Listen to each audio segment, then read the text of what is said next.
South Korean and U.S. defense chiefs met Friday to discuss North Korea, issuing a statement that continued diplomacy-backed sanctions can drive the rogue state to the negotiating table and tamp down the escalating threats between Pyongyang and Washington. U.S. Secretary of Defense James Mattis said that he is bolstering military options so that negotiators will have leverage in talks with North Korea over its nuclear program, talks that have yet to be scheduled but continue to be the goal of U.S. and South Korean officials. Diplomacy should impose reason on Kim's reckless rhetoric and dangerous provocations, Mattis said, at a press conference immediately before his meeting with South Korean Minister of National Defense Song Yong-moo held at U.S. Pacific Command headquarters in Hawaii.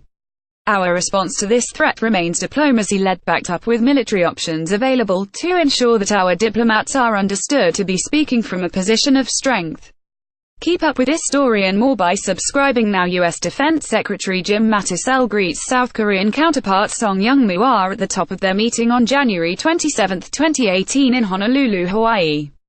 Sylvie Lanteaume, AFP, Getty Images. Mattis has repeatedly insisted that U.S. efforts to disarm North Korean leader Kim Jong Un are diplomatically led, while also saying that he has developed military options for any potential war.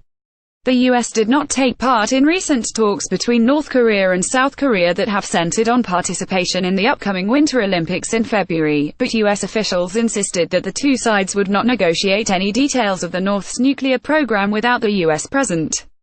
Song said that the goal of the talks between North and South Korea is ultimately to draw out North Korea to a common dialogue with the United States, although past administrations have been hesitant to hold direct talks with North Korea unless the country agreed to comply with UN sanctions. President Donald Trump and Secretary of State Rex Tillerson have said that they would be willing to directly negotiate with Kim.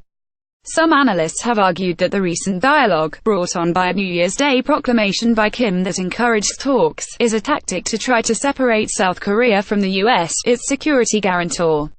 A joint press release by Song and Mattis issued after their meeting addressed that criticism, insisting that the two countries cannot be separated. Any efforts to drive a wedge in the U.S.-ROK alliance would fail, it said.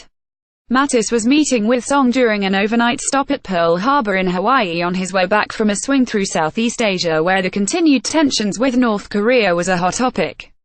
He thanked U.S. allies in the region for their support in upholding ongoing sanctions against North Korean products that have been ratcheted up in response to a slew of missile tests in 2017.